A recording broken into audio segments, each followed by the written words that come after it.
Michael, dan gaan jy vir ons sommer klaar voorgaan met die volgende besprekingspunt van Daniël 9, vers 24 en 27, en dit in verband met die Bybelse kalender en komende nuwe jaar. Dankie, Michael.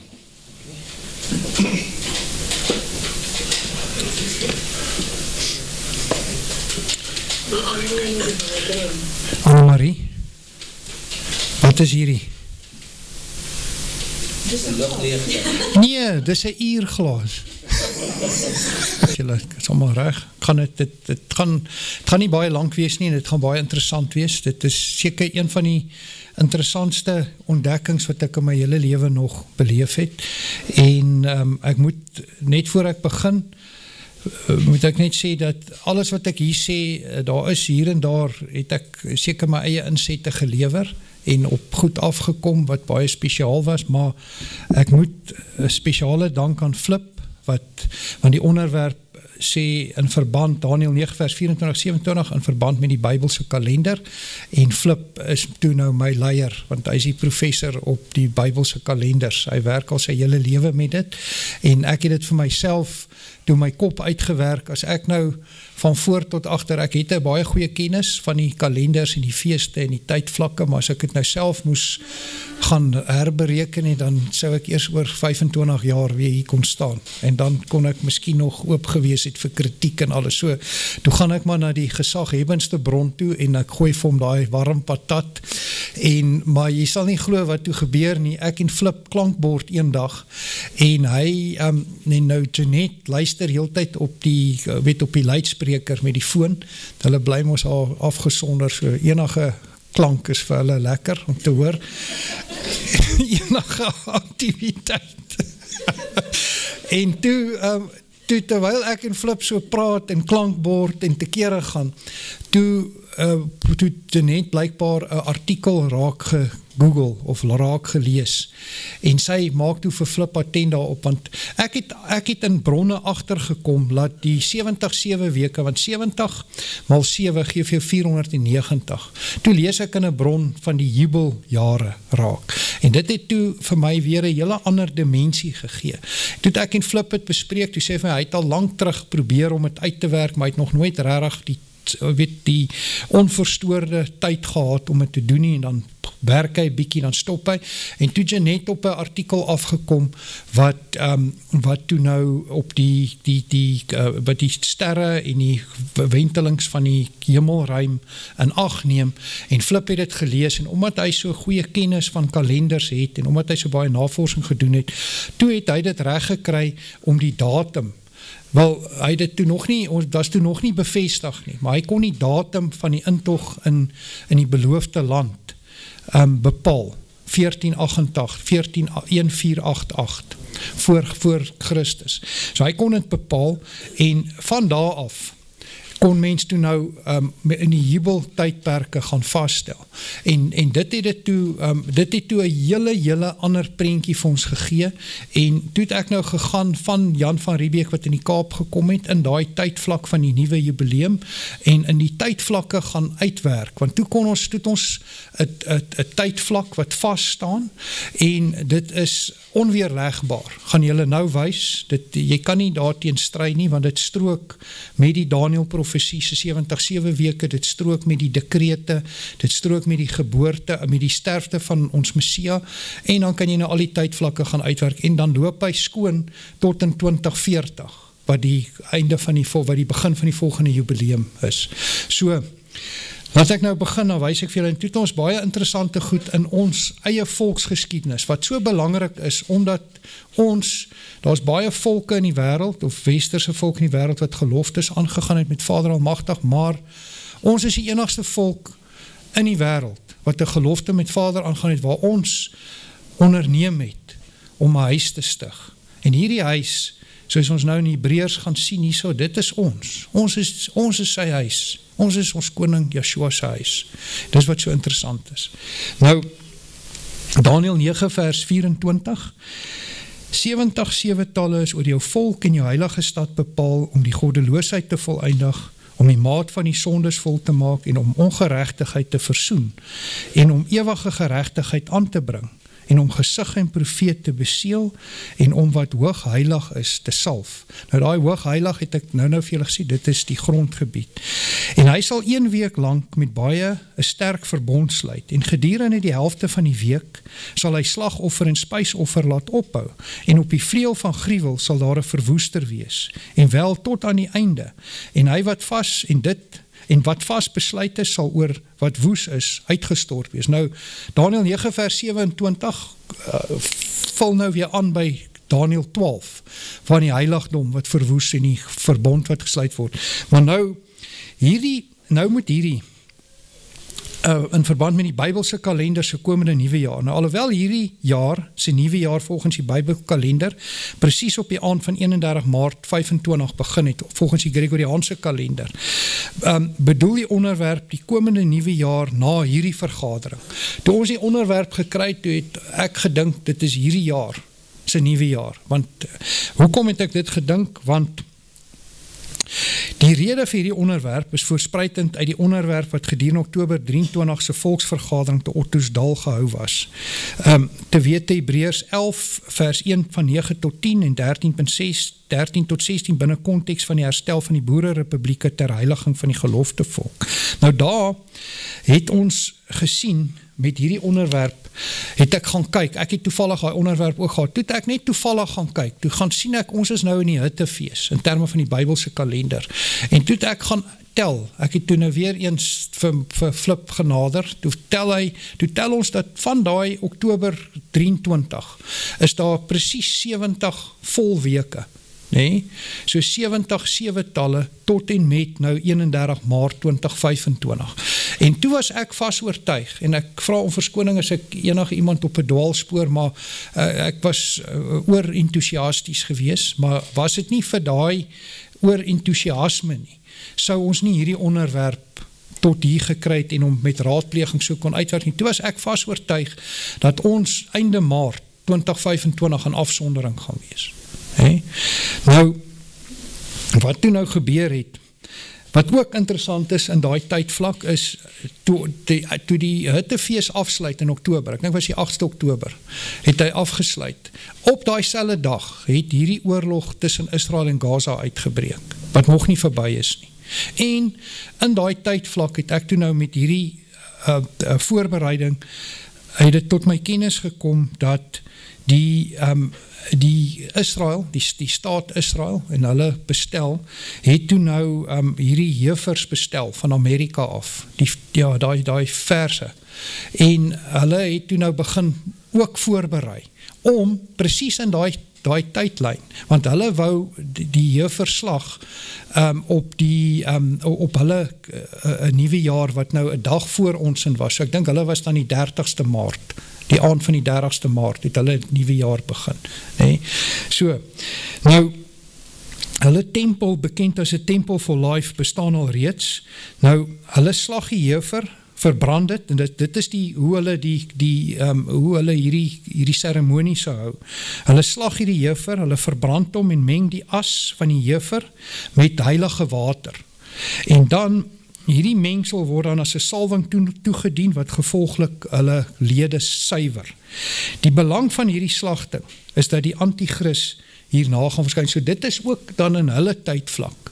Soos ons tydvlak volgens my en volgens die profesie, ons tydvlak gaan ons in 'n staat van heiliging, en hulle tydvlak gaan waar hulle hierdie begin van hierdie formulier om die antichrist te openbaar. So ons gaan vir die nuwe verbond, hulle is die nuwe wêreldorde. So hulle gaan dan in 'n staat van 'n nuwe wêreldorde. Nou, so en dan is hierdie daarna sal die gruwel van verwoesting opgerig word, in daai middel van die week nadat dit gebeur het. So nou, wat ook toe interessant was, in daai tydvlak, soos julle ook net perspektief kry oor almal wat dink Trump is hierdie volksredder, dan moet julle net weet dat in daai selfde tydvlak, wat hulle nou voorberei het, en net voordat hulle agtergekom het dat hierdie hefer is nie geskik en gepas vir die doel vir die slagting nie, het Trump in daai selfde tydvlak hierdie drakoniese heffings reg oor die wêreld ingestel, wat eintlik die gevolg sou gehad het van 'n depressie. Maar toe die Jode besluit, hulle gaan nie meer slag nie, toe Trump al sy heffings teruggetrek in daai selfde tydvlak. So dit was of hulle dit getoets om te sien hoe reageer die markte wat hulle nou volgende jaar gaan doen, of dit was omdat die juffer nie in orde was nie. Maar hoe dit ook al sê, wat interessant is, die volgende jaar se nuwe jaar begin in die 6de jaarweek van die jubeljare. Nou, die onderwerp moet behandel word in verband met die kalender, soos wat ek nou vir julle verduidelik het. So die onderwerp word dan in 3 dele gaan ek hanteer. Die skrifgedeelte van Daniël 9 vers 24 en 27, die Genesis en Exodus kalender aan die hand van die jubeljaar, soos ek vir julle gaan verduidelik, en dan die uitleg van die tydlyne. Nou, hierdie Jesaja 31 vers 9 tot 11, dit is ook al 'n onderwerp wat ons voorheen gehad het, wat dui op die messiaanse heilstaat, en terwyl ek met hierdie voorbereiding besig was, het ek ook, wat dit saak maak, ek het een oggend toe het hierdie gedeelte by my opgekom, en toe ek het weer lees, toe het hierdie vers in my vasgesteek. En nou, as jy na die tydvlak gaan kyk, dan is dit nogal relevant. Dit sê, staan opgeruste vrouens, vroue, hoor my stem, sorgelose dogters, luister na my woord, 'n jaar en 'n paar dae, en julle sal sidder, sorgelose dogters, want dit is gedaan met die druiweoes. Daar sal geen insameling van vrugte kom nie. Wewe geruste vroue, sidder, sorgelose dogters, trek julle uit, ontbloot julle, en gord rougewande om julle lendene. So, hierdie Jesaja profesie dui op die tydvlak net voor die volk in afsondering sal gaan.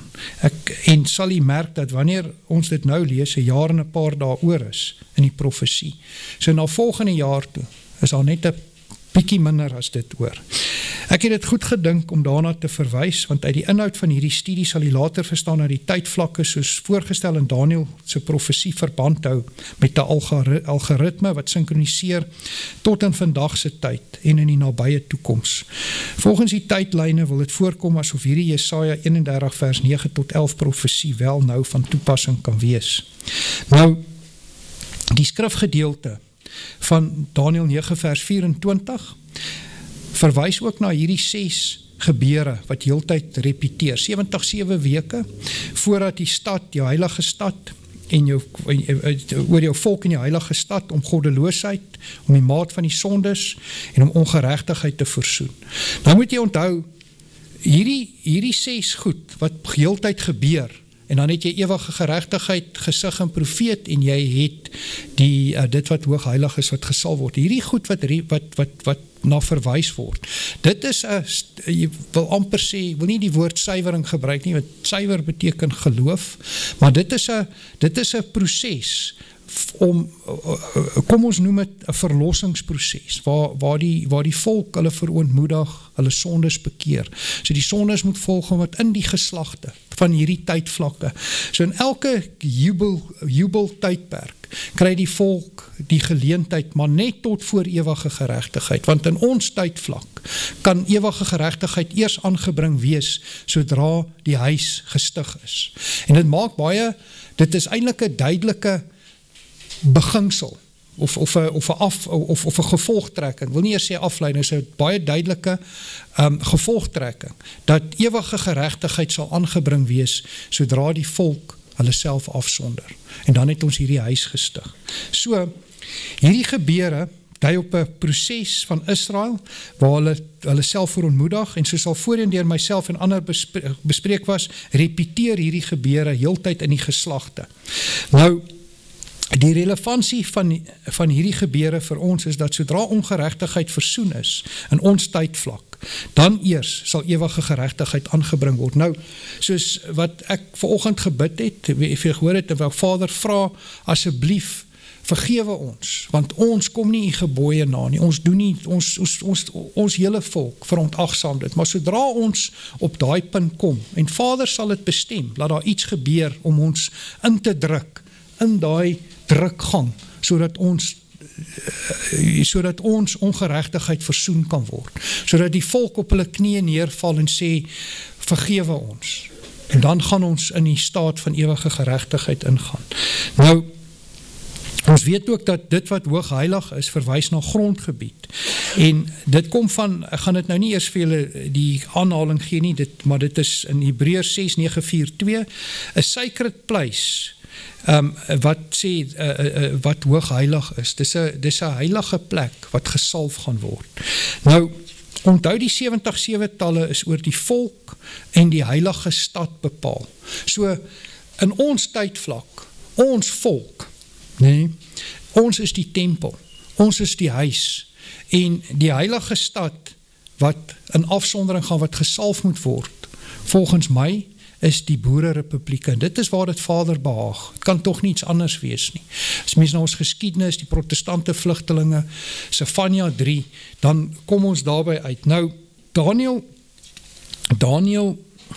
en aan ons tydvlak saamgelees met die profesie, ons mandaat, ons geskiedenis en bevestigings uit raadpleging is die grondgebied wat gesalf moet word, die Boererepublieke. En hierdie huis, die theokrasie, gaan opgerig word in lyn met die geloftes van Bloedrivier, Parekraal en dan die Van Riebeeck gelofte. Nou Daniel 9:27 sê, hy sal vir 1 week lang met baie 'n sterk verbond sluit en gedurende die helfte van hierdie week sal hy slagoffer en spysoffer laat opbou en op die vleuel van gruwels sal daar 'n verwoester wees en wel tot aan die einde. En wat vasbesluit is, sal oor wat woes is, uitgestort word. Nou, soos wat ek voorheen gesê het, hierdie gedeelte stem ooreen met 12 vers 7, wat nou weer Daniel 8 is. So ons weet hoe dit in mekaar skakel. Nou, om nou na die Genesis en Exodus kalender toe te beweeg aan die hand van die jubeljaar, soos uitgebeeld in hierdie profesie. Nou, die uitleg van die profetiese tydperke is gebaseer op die jaar dagbeginsel. Nou moet jy onthou, dit is net ook vir agtergrond, maar dit is baie belangrik om het te verstaan, want 70 x 7 geef jou 490 jaar, en dit synkroniseer weer met 'n jubel van 49 jaar. Nou, die skriftuurlike reël vir die uitleg en applikasie van symboliese tydlyne kan ons lees in Esegiel 4 vers 6, en as jy met hierdie dag klaar is, moet jy vir die tweede keer op jou regterkant gaan lê, en die ongeregtigheid van die huis van Juda verdra, 40 dae lank, vir elke jaar lê ek jou 1 dag op. Nee? Dan Numeri 14 vers 34, volgens die getal dae dat julle die land verken het, 40 dae vir elke dag, 1 jaar, moet julle jou ongeregtighede dra, 40 jaar lang, en my teenstand gewaar word. Wat merkwaardig is aan hierdie 2 verse, en dan aan hierdie beginsel, is dat die profesie werklik op hierdie beginsel, van dag na jaar, in vervulling gegaan het, rakende die herstel van die tempel en die opbou van die heilige stad Jerusalem. Nou, hierdie selfde beginsel geld vir die tydlyne in Daniel 7, Daniel 8, Daniel 12 en as ook Openbaring 9, 12, 13 en 17. As jy hom so gaan vergelyk daar jare toe. Nou, 2 Kronieke 36 vers 21 sê dan, nee, die tydperk 70 x 7 weke word dus uitgedruk in 430 jaar met verwysing na die tydlyne soos bepaal en bereken is. En indien hierdie beginsel nie toegepas sou word nie. So ander woorde, as ons nie hierdie jaar beginsel toegepas het nie, sou al die tydlyne ver te kort geskied en dan sou ons nie eers oor die eerste heuwel gekom het nie. En soos ek gesê het, dit synkroniseer op tydvlakke in hierdie profesie. Nou 2 Kronieke 36 vers 21, sodra die woord van Jahwe deur die mond van Jeremia vervul sou word, totdat die land vir sy Sabbat 'n vergoeding gekry het. Al die dae van die verwoesting het dit gerus om 70 jaar vol te maak. 'n heel nuwe dimensie in die profesie kom na vore wanneer die 70-7-talle oorweeg word aan die hand van jubileums oor belangrike tydperke en gebeure in die skrif.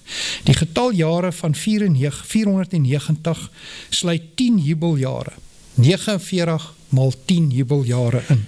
Nou wat behels 'n jubeljaar? En hierso wil ek vir julle hierdie nou verduidelik, maar dink nou baie mooi aan hierdie, weet ek sê dit nou in aanhalingstekens, asof ek nou in die derde persoon praat, hierdie misgetaste hofsaak van ons, waarmee ons besig is om die Boererepublieke terug te eis.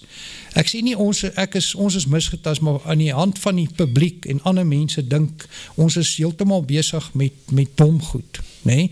Maar, nee, kyk waarmee is ons regtig besig, in die hand van profetiese uitleg en bepaling van 'n jubel, nee?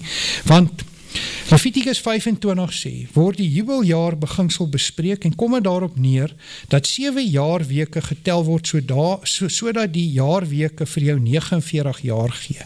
Dan moet jy op die 7de maand van die laaste 7 jaar op die 10de dag van die maand op Versoendag, die volgende jaar se jubeljaar aankondig. Die 50ste jaar sal dan 'n sabbatsrusjaar wees vir die hele volk, as ook die jubeljaar en die daarop volgende eerste dag. So die 50ste dag word dan die eerste dag wat jy tel vir die volgende termyn van die jubeljare. Die beginsel van die jubeljaar, hoor nou hierso, is dat elke persoon wat hulle besittings verswaar het met skuld, afgelos word, sodat hulle in 'n nuwe jubeltermyn skuldvry en weer in besit van hulle goedere, het sy roerend of onroerende goed geplaas word.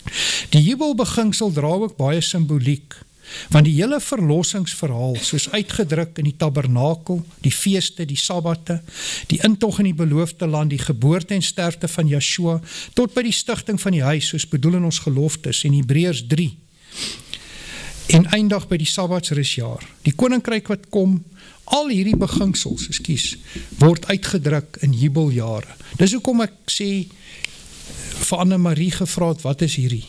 Dis nie 'n glas nie, dis 'n uurglas. Dit loop heeltyd oor in die volgende termyn, dit hou nooit op nie. Dis in beweging. So alles hou aan en dit gaan gebeur. Nou, net soos 'n persoon vrygemaak word na afloop van die jubeltermyn van sy laste en skulde, om sodoende weer in sy eiendom so reg herstel te word. Net so is die hele Israel vrygemaak in die jubeltermyne, soos voorgestel in hierdie profesie. Die 70 7-talle in jubels en jubileums neem ons na die eindtye toe en maak dit moontlik om die gebeure te toets in hierdie 7 weke tydperke tussen die 49 jaar siklusse. Nou wat baie belangrik is, wanneer jy in jou tydperk van hierdie 49 jaar, en dit is my eintlik so mooi beginsel, want mede volksgenote, mede Israeliete en naaste, moet toesien, dat hulle naaste nie in skuld verdrink nie. En ek het dit nie nou nog gesê in Daniël 12 nie, maar die verbuiging van die woord mag, wanneer die mag van die heilige volk, of die vertaling van die woord mag, waar die woord afkomstig is 'n handpalm. Nou, dit maak my so hartseer, want ons eie mense, wanneer hy nie meer mag het nie, steek hy sy hand uit. Nee. Maar wat doen die jubel? Hy maak jou vry. En as julle nou gaan sien in ons tydlyn, wat het ons verloor? Nee? Waar God ons net wil vry maak, maar dit moet so wees, sodat ons ongeregtigheid kan versoen, sodat ons op ons knieë kan kom en sê, Vader, ons het nie meer mag nie. Maar dan gaan ons nie vra vir 'n muntstuk nie. Ons gaan Vader vra vir verlossing. En dis wat die jubel symboliseer. Dis 'n lossingsreg van alles. Nou wat het ons verloor en wat se beginsel is daar in ons hofsaak?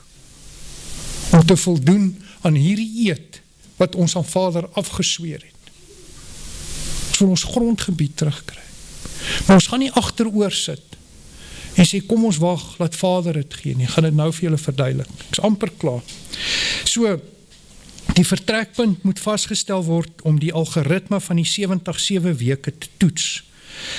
Nou, wanneer die selfstudie gaan doen, sal die merk dat daar 3 verskillende krete toegestaan was, onderskeidelik Esra en Nehemia, wat hulle gemagtig het om terug te keer na Jerusalem, om die tempel in Jerusalem te herstel en op te bou. Nou moet jy onthou, hierdie tydvlak in Daniël se tyd, hulle het hulle grond verloor, hulle het Jerusalem, die heilige stad, waaroor God se naam uitgespreek is, het hulle verloor. So hulle moes dit terugkry. Nee? En hulle kon dit nie net, alhoewel Jeremia dit geprofeteer het, en dit het in Jeremia gestaan, dat 70 jaar vir 'n sabbatsrus is oor die stad Jerusalem bepaal. Het Daniël en sy volksgenote en al die gelowiges, hulle het nie net agteroor gaan sit en gesê, jy kan niks doen nie. Hy het op sy knieë gegaan en hy het aan Vader bepleit. En hy het in daai gebed ingetree. En hy het gesê, ons is almal sondaars, verlos ons. Ons sal dit nie weer doen nie. En Esra het dieselfde gedoen. Maar wat het hulle voorgewag? Vir 'n dekreet. Hulle moes 'n hofbevel kry. En hierdie hofbevel, wat die koning, sy naam is Artasasta, wat hy eventueel toe aan Esra toegeken het.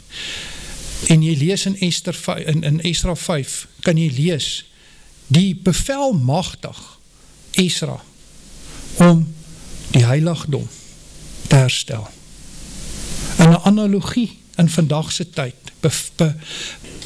bekragtig die hofbevel, herstel jou goddelike heiligdom.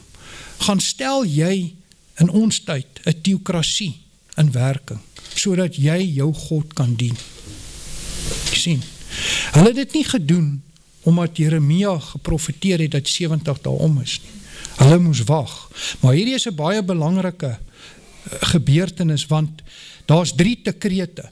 En om vas te stel wat 'n dekreet is die korrekte dekreet om dan by 1488 te synkroniseer wat deur Jeanette se bron en deur Flip se jare se navorsing by mekaar kan uitkom om in 'n algoritme in die jubeljare uit te kom, is dit ongelooflik belangrik. En dis nie net ek nie, daar's hoeveel bronne, wat die ou sê dis 457, daai ou sê dit is 456 en die en daai, maar vir interessantheid, 2 van die dekrete magtig slegs die herstel van die tempel en die tempelbediening, en nie die herstel van die siviele politieke staat nie, soos bedoel in Daniël 9 vers 4 en 25, om Jerusalem te herstel en op te bou. Die 2 dekrete laat die werksverrigtinge aanvang neem, maar skiet tekort aan die hand van hulle datums en aard, om aan die vereistes van die profesie te voldoen. Hierdie 2 dekrete kan dus ingebring word om die vertrekpunt van die 70 weke kan nie ingebring word om daai vertrekpunt te bepaal nie. Die antwoord lê egter tussen die 2 laaste dekrete, wat onderskeidelik aan Nehemia en Esra gemagtig was. Nou die dekreet aan Esra in 459 voor Christus, wat deur koning Artasasta gemagtig was, sy inhoud het onbeperkte skatte gemagtig om God se huis te versier, en nou hoor hierso, as ook onbeperkte magte om byvoorbeeld wette, landroste, prosesse in te stel, gelykstaande aan die wette van God. En jy kan dit gaan lees, is Esra 7. Jy kan dit gaan lees in Esra 7, die inhoud van die dekreet is in die Bybel. En dit voldoen aan die lossingsreg wat vir Israel bedoel is. So daai koning herstel ons deur 'n dekreet, deur 'n hofbevel. Esra het die tog op die eerste dag van die eerste maand aangepak en op die eerste van die 5de maand in Jerusalem aangekom.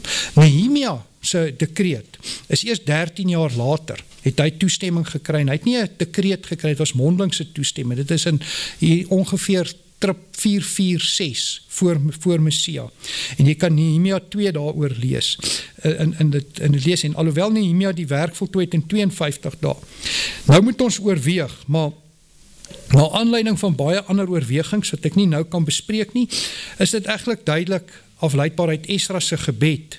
En dis in Esra 9 vers 15. Hoor wat bid Esra, dat hy bemagtig is om die stad Jerusalem en die muur te bou aan die hand van die profesie. Hy bid tot God en sê, dat sou ons weer, nou hoor nou wat het Nicolaas gesê met sy opening, en waaroor gaan al hierdie onderwerpe, nee, en wat het Henko en Flip en ons almal al gesê. Nou sê hy hierso, sou ons weer verswaar met ander volke, en agter ander gode gaan aanloop en aanstap. U ons sal verdelg. Nee. Hy vra vir Vader. Nee. Maar in elk geval, die dekreet se inhoud dui ook daarop dat aan al die vereistes van 'n jubileum voldoen word. Israel word verlos van hulle skulde en verkry hulle grond, die heilige stad Jerusalem. Soewerein terug. So soewerein, hulle heiligdom word herstel. En dit in die tydvlak. Nou moet ons die profesie van 70 weke in verband met die Bybelse kalender, se komende nuwe jaar, oorweeg. En meet aan die hand van ons mandaat, wat gaan fundeer is in die Bybelse profesieë en ons geskiedenis. Nou die GKK's mandaat is primêr om te verseker dat ons volk al geloftes van Riebeek, Bloedrivier en Paardekraal nakom, omrede al vryheid daardeur verseker sal word. Nee, dit is ons mandaat. Ons volkse vryheid is gefundeer op die nakoming van die volkse geloftes. Nou is dit nie toevallig dat dit een van, ek dink dit is die eerste besluit van die volksvergadering. Ons vryheid, ons volk gaan vry word. Ons heiligdom sal herstel word. Nee? Deur die nakoming van ons geloftes sal ons voldoen aan die verpligting, soos opgelê aan die volk, om die huis te stig. Die stigting van die huis behels waar het God almagtig behaag. Dis die Boererepublieke. Die stigting van die huis en die herstel van die Boererepublieke stem ooreen met die uitleg van die Daniel profesie te wete 70x7 talle wat oor jou volk in die heilige stad bepaal is om die stad Jerusalem en die heiligdom te herstel. Die herstel van die republieke, Boererepublieke gaan gevolglik die effek hê dat die volk hulle vryheid in hulle jubeltydperk terugkry en dat God almagtig dan 'n staat van heiligheid verseker. Nou, net om dit te bevestig dat ons as volk is die huis in Hebreërs 3 vers 1 tot 6. Daarom, heilige broeders, deelgenote van die hemelse roeping, let op die apostel en hoëpriester van ons belydenis Joshua, wat getrou was aan hom, wat hom aangestel het. Net soos Moses, ook in sy hele huis. En Moses was wel getrou in sy hele huis as dienaar om te getuig van wat nog gespreek sou word. Maar Joshua is seun oor sy huis, en ons is sy huis. As ons net die vrymoedigheid het, en die roem van die hoop tot die einde toe, onwrikbaar vashou. Die doel van die uittog uit Egypte uit was om Israel te verlos na die beloofde land en hulle daarna toe te lei. Die beloofde land symboliseer ook die koninkryk wat kom, maar weens hulle ongeloof is daar geskrywe in Hebreërs 3 vers 6 tot 18. Wie was dit dan wat gehoor het en hom verbitter het? Was dit nie almal wat onder leiding van Moses uit Egypte uitgegaan het nie? En op wie was hy 40 jaar lang vertorend? Was dit nie op die wat gesondig het, wie se lyke in die woestyn geval het nie? En aan wie het hy gesweer, dat hulle in sy sabbatsrus nie sal ingaan nie, behalwe aan die ongehoorsamers. En ons sien dat hulle deur ongeloof nie kon ingaan nie. Daarom het Joshua en sy gelowige volgelinge die beloofde land ingegaan, die Jordaan droog oorgesteek, net soos Moses die Rooi See oorgesteek het. Die heilige ark was deur die priesters oor die rivier gedra, en symbolies, die wat gevolg het, moes 2000 agter hulle gestap het. Daai 2000 symboliseer ook die tydperk van Messias se sterwe tot by sy wederkoms. En dit synkroniseer ook met die jubileums en tydvlakke wat ons dan vat na die 2040 toe. Joshua en sy volgelinge het die geloof, Joshua en sy volgelinge het in geloof die beloofde land ingegaan, en sodoende het die inwerktreding van die jubileumtydperk soos opgeskrywe staan in Levitikus 25 vers 1 in werking getree op daardie tydstip van Joshua se intog in die beloofde land. En weer baie dankie aan Flip, maar die Levitikus 25 bepaal dat sodra julle in die beloofde land ingaan, begin hierdie tydperk loop. Sien, nie wanneer julle die land voor sodra julle ingaan.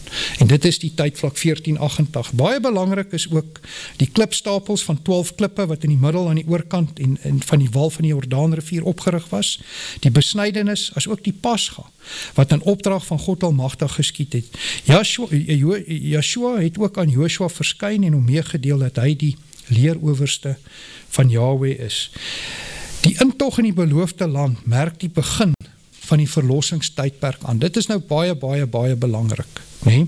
Die Levitiese orde van die volk Israel en sluit die Mosiaanse tydperk af. So hierdie intog het dit gesymboliseer, dat dit die begin is van 'n hele nuwe fase. Die tydperk begin in die nuwe jaar, waar die daaropvolgende Pasga gehou word en sluit af. Hoor nou hierso, waar Joshua die laaste Pasga hou. Joshua verander die Pasga na die verbondsmaal, toe Markus 14 vers 12. Nou, die begin van 'n nuwe era, soos geprofeteer is in Jeremia 3 begin, maar sal eers perfekteer met die wederkoms, wanneer die koninkryk kom. Nou, wat verskriklik belangrik is in Hebreërs 8 vers 13, sê Vader vir ons, leer ons dat die nuwe verbond het die eerste oud gemaak. So dis nou die nuwe era, maar hoor nou hierso. En wat oud word en verouder, is naby aan verdwyning. Hy het nie net verdwyn nie, dit staan in Hebreërs, hy is naby aan verdwyning. Die proses is dus onderworpe aan 'n oorgangsfase, daarom die verduideliking dat die ou verbond naby aan verdwyning, maar nog nie verdwyn nie. Die rasionaal agter hierdie gebeure in tydperke is, dat die 70-7-talle synkroniseer presies in jubeljare, om hierdie oorgangsvlakke in die Mosiaanse en Levitiese, tot in die koninkryk wat kom, vast te stel. Nou kyk nou hierso, na die tydvlakke, en ek sê weer eens, dit is glad nie, Vader het vir my die onderwerp gegee, maar weet ons dit was 'n samewerking van baie mense, maar die soort sit flip, en jy kan nie glo, hy bly daar in die hart van die Karoo, en dan het hy nou hierdie slim goed uitgedink, alle eer aan Vader, flip en engine, maar kyk hierso, en ek bedoel niks fout met die Karoo nie, ek sien, kyk 10 julle my aan daar, maar die intog in die beloofde land vind plaas in 1488 voor Christus. 1488 voor Christus is die begin van die jubeltermyn. Tel ons van hier af 31 jubels, kom ons uit by 31 na Christus. Die nuwe jubel begin dan in 31 na Christus. Die dekreet van Aristasta is in 459 voor Christus aan Esra uitgereik. 70 maal 7 jubels, 490 jaar vanaf die dekreet, kom jy by 31 na Christus uit. Joshua sterf op 31 na Christus. Sy jare op aarde symboliseer, en hierdie is vir my seker, toe ek dit raak sien, toe wil ek almal bel, wat ek ken, maar ek het nie veel mense gehad wat nou my opgewondenheid sou kon deel nie, maar toe ek hierdie sien, onthou nou, Joshua het 31 jaar gelewe, en dit synkroniseer met die 70-7-talle. So Joshua sy jare op aarde was 31 jaar. Vanaf Joshua in die beloofde land instap, begin die jubileum, tot by Joshua se afsterwe. Nou as jy die jubileumjare tel, in 49 tydperke, hoeveel jubileums? 31. Presies 31 jubileum. So Joshua se leeftyd, sy 31 jaar, vir elke jaar het hy daai lossing op hom geneem, van daai dispensasie van die Levitiese ryk, het hy op hom geneem het, en sy laaste Pascha, wat hy die verbondsmaal instel, eindig, en hy gaan oor in 'n nuwe jubileum. Hoe lang het Joshua regeer as koning? 31 jaar. Is dit nie ongelooflik nie? As jy dit so uitwerk. So, Joshua het Israel verlos in hierdie tydperk, en nou, Joshua het regeer vir 31 jaar. Nou, wat vir my, om nou die onderwerp uit te bring by die nuwe jaar, wat nou aan die hand van die Bybelse kalender se nuwe jaar, as ons nou hier gaan kyk, ek gaan dit nou net vir julle so wys om die algoritme te verduidelik. Ek het die tydperke nou afgebreek. Ekskuus. Hierso kan julle sien, ek wil net vir julle wys van 1488 tot by die dekreet, en dan kom ons hier uit by Joshua, se begin waar hy in die 31 na Messia. So dit tot hier maak 31 jubels vol. So van die dekreet tot daar, as jy dit tel, maak het presies 31 jubels vol. Nou het ek gegaan, en ek het 'n algoritme gaan probeer uitwerk, en ek het nie baie tyd gehad toe ek tot hierby uitkom nie, maar wat vir my baie interessant is dat in ons geskiedenis se tydvlak, kyk, daar kan julle sien in die 7de jaarweek, is 1654, dit is wanneer die gelofte van Riebeeck gesluit is.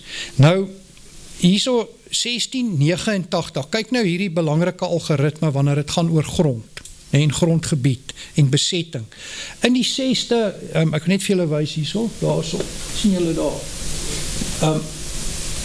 daarso is dit was nou in 1781, ag nou, ekskuus, ek het nou weer teruggegaan.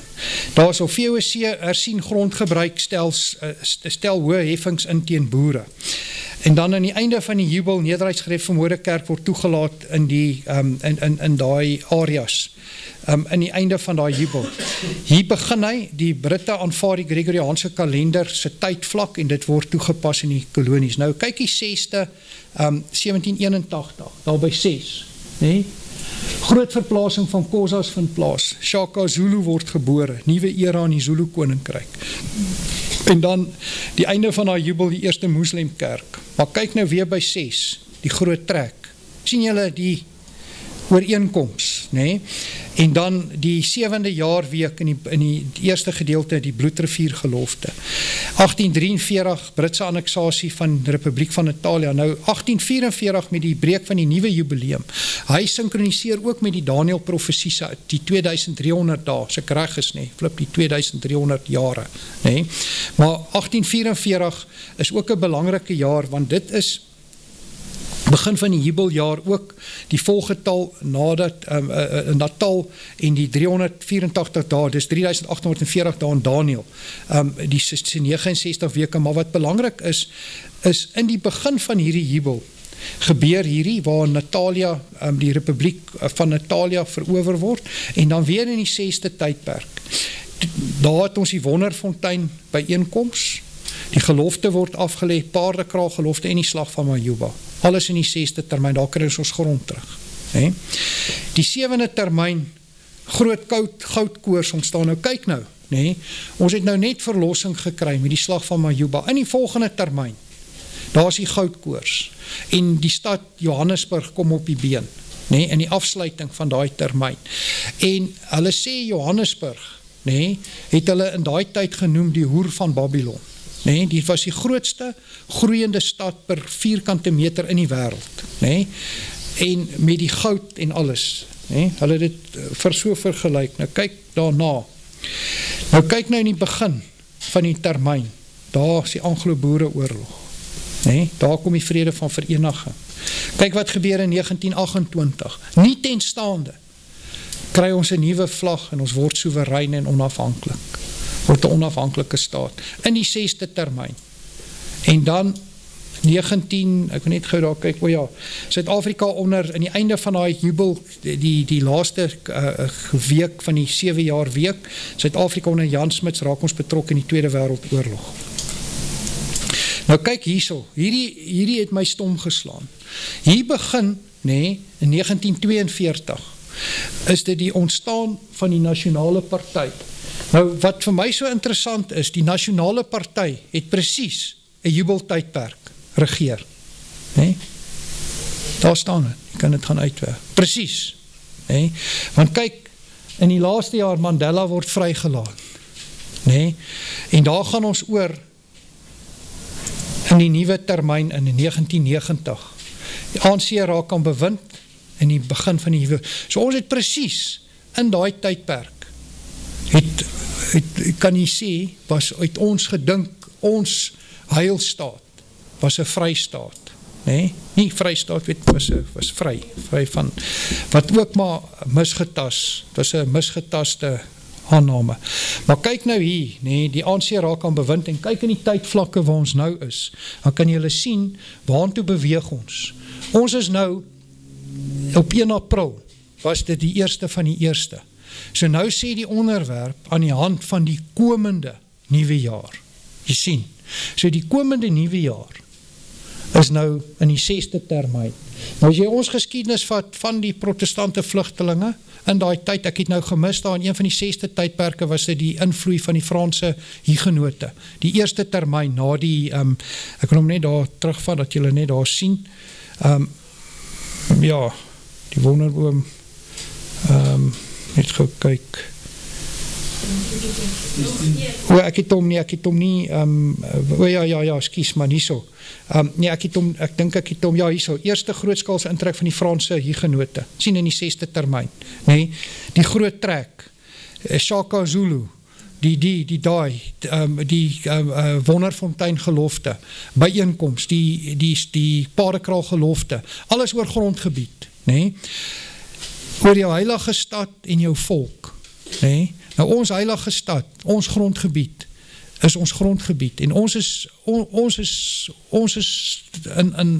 ons vra die regering, gee ons grond terug, ons soek 'n bevel, dat ons staat kan herstel, ons heiligdom, ons theokrasie kan oprig. Nou, ek bid en hoop, dat dit dan nou, in die, dat ons in hierdie proces gaan ingaan met die komende nuwe jaar, dat ons in daai proces in gaan vloei, want dan kan mens sê, dat die laaste 7 jaar week, is dan die koninkryk wat kom, as dit so sou wees. Anders gaan dit nog 14 jaar neem. En onthou, dit is, ek kan nie, soos die laaste, vorige keer was ek verskriklik opgewonde, en ons gaan in einde maart in afsondering wees, maar ek het dit passeer op die 77 weke, hierdie onderwerp het nou weer na vore gekom, en Vader het vir ons baie belangrike punte hier gewys, in die jubileums, en as ons gaan kyk, ons was eintlik, vanuit ons voorvaders uit die Kaap uitgetrek het, met die groot trek van 1836, wat ook in die 6de termyn geval het ons 'n stryd gevoer, nee, ons is deur hoeveel oorloë en stryde gewees om vry te kom, en toe ons eintlik weer in die 6de termyn met die Anglo-Boereoorlog en in daai termyn ingegaan het om die vrede van vereniging waar ons in elk geval ons onafhanklikheid sou kry, maar dit was nie profeties in die regte tyd nie, het ons in 'n jubeltermyn met in aanhalingstekens vry geword, maar ons het vry geword sodat hierdie horingkie aan beheer kan kom en ons platdruk en verdruk. So dit is my toespraak en baie dankie vir die geleentheid en Flip en almal wat my gehelp het, dit was 'n wonderlike tog om op te wees en ek het ongelooflik dit geniet en dit sal nie die einde wees nie, ek gaan nog baie navorsing doen oor die tydperke tussen al hierdie weke, wat hier baie meer belangrike goed gaan afkom. Baie dankie.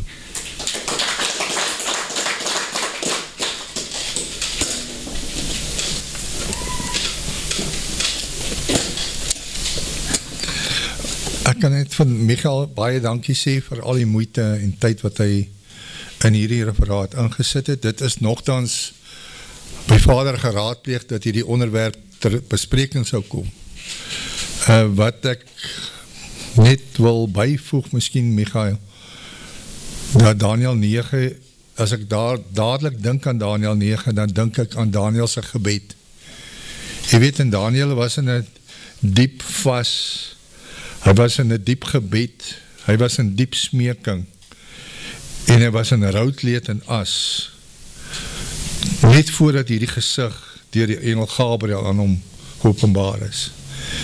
En ek dink dit is dalk die vertrekpunt, dat hierdie volk sal moet in rou en vas en in smeeking moet gaan, om by Vader te hoor, wat is die pad vorentoe. Ons kan nie net blindelings voortgaan nie, en dankie vir die insig en wysheid en werk wat hier ingesit is, om vir ons ook dit terug te trek na hierdie volk se pad wat hulle geloop het, van die protestantse vlugteling uit Europa tot nou toe.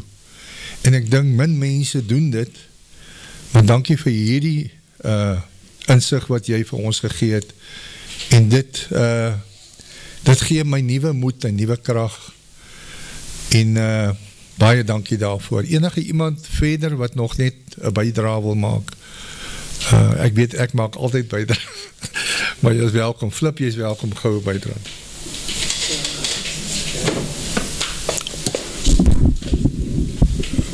Dankie Jurgens vir jou uitmuntende voorsitterskap. Ek geniet het om na jou te luister, hoe jy allemaal sy bydraes opsom en het levendig hou. Dankie Michael vir jou wijse waarop jy jou van jou taak gekwyt het. Ek dink, dit is een baie moeilike aspek om te verduidelik. Wat ek net wil byvoeg, waarvoor om hierdie wonderwerk net nog groter te maak. As mens hierdie kalender wat Michael nou vir ons verduidelik het, wat in 1488 voor Christus begin het. Dit was die begin, toe hulle oorgegaan het oor die Jordaanrivier, was dit die begin van een 49 jaar tydperk gewees. Maar het was ook die 50ste jaar gewees van die vorige tydperk. Die vorige tydperk was die tyd in die woestijn, waar die Exodus tydperk afgesluit het. Die eerste jubeljaar was die begin van die Levitiese orde gewees. Vir 31 jaar is hulle in die Levitiese orde. Joshua is 31 jaar oud en hy sterf op die 49ste jaar, op die laaste jaar van die jubileum. Die Levitiese orde begin op die jubileum, hy eindig op die 49ste jaar. En sy sterfjaar. Die volgende jaar is een nieuwe tydperk. Die volgende is die eerste jaar van die volgende 49 jaar. Die Nuwe Testamentiese tydperk. Die Ou Testamentiese tydperk word afgesluit op die 49ste jaar. Die Nuwe Testamentiese tydperk begin op die eerste jaar van die volgende jubileum. Dit is wonderlijke goed. Maar hoe bring dit ons in ons kalender in verband? Op wat dag stel Yeshua die nagmaal in? Op die 6de April. Op wat dag kom Jan van Riebeek in die Kaap aan? Op die 6de April. Op wat dag klim Jan van Riebeek op sy skip? Op die 16de December.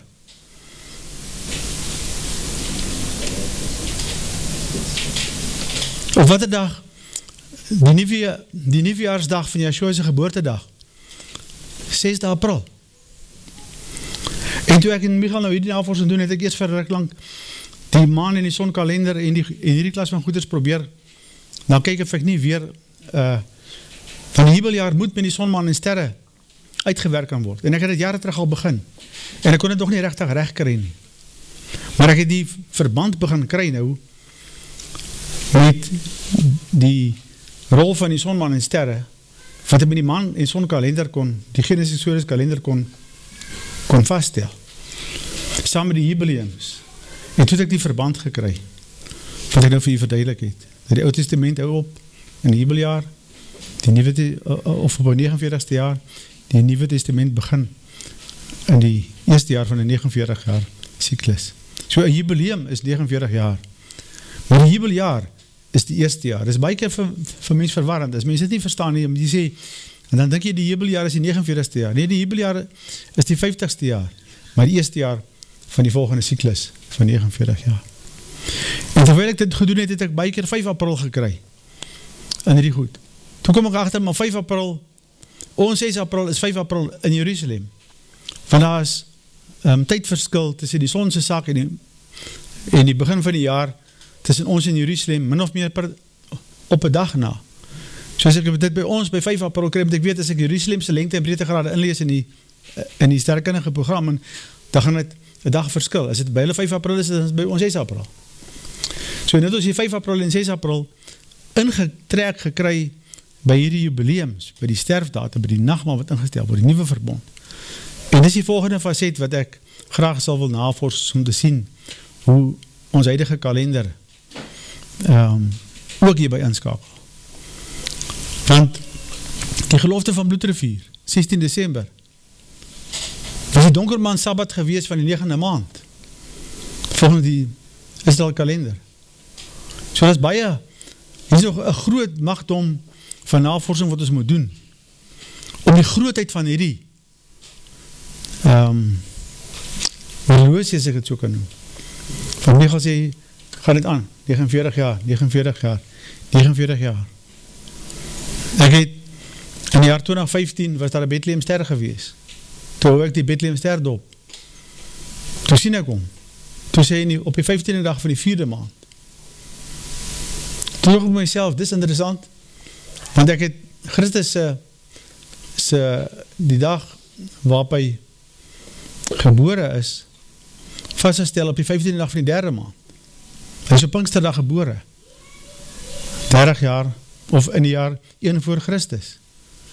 Zeg maar, as het nou in een 2000 jaar tydperk min of meer die Bethlehemster op die 15de dag van die 3de maand is, en in my tyd op die 15de dag van die 4de maand is, as ek nog 2000 jaar terug gaan, dan is hy ergens 2000 jaar voor Christus, en as ek nog 2000, dan behoort hy in die 15de dag van die 2de maand te wees. En as ek nog 2000 jaar terug gaan, as ek by Adam en Eva in die paradijs ben of weer, dan behoort die Bethlehemster op die 15de dag van die 1ste maand te wees. Die navorsing het ek nog nie gedoen nie. Maar dat is sulke moontlikhede. Het wys net wat die grootheid van ons hemelse Vader is. Dat hy soveel goed met mekaar laat synkroniseer, 49 jaar siklusse. Dit is net te veel om op te noem. En so ons sit in een jubeltydperk, kan ek amper sê, waar vir ons nuwe goed geopenbaar word, om hom net beter te verstaan. Dankie, voorstel. Flip, baie dankie ook vir jou verduideliking. En dan het ek nou die gevoel gekry dat as ons nie identificeer met die God van Abraham, Isaac en Jacob nie, dan sal ons dit nie gedoen het nie. Dan sal ons nie die lyne, die parallelle getrek het na ons toe nie. Na ons geskiedenis toe nie. Ons verhouding met hom nie. So, dit is 'n baie belangrike aspek om te ondersoek. Al is ons 'n bietjie verkeerd, nou links of regs, dit sê maar net, ons trek ons lewe en ons geskiedenis en ons toekoms in. Ons kleer het in met die God Almagtig wat vir ons 'n toekoms en wil gee in hierdie land. Ons gaan nergens hier nie. Ons gaan net hier bly. Dis die beloofde land. Wanneer ons miskien die nuwe Jerusalem sal sien, sal ons anders dink, maar nou dink ons, kom ons kry ons grondgebied terug. Baie dankie, Flip. Is daar nog iemand wat miskien 'n bydrae wil maak? Goed, dan moet Konrad, jy moet jou gereed maak, ons gaan oor 'n uur terug wees hierso, en dan gaan ons gaan net gou eet. Baie dankie, alweer.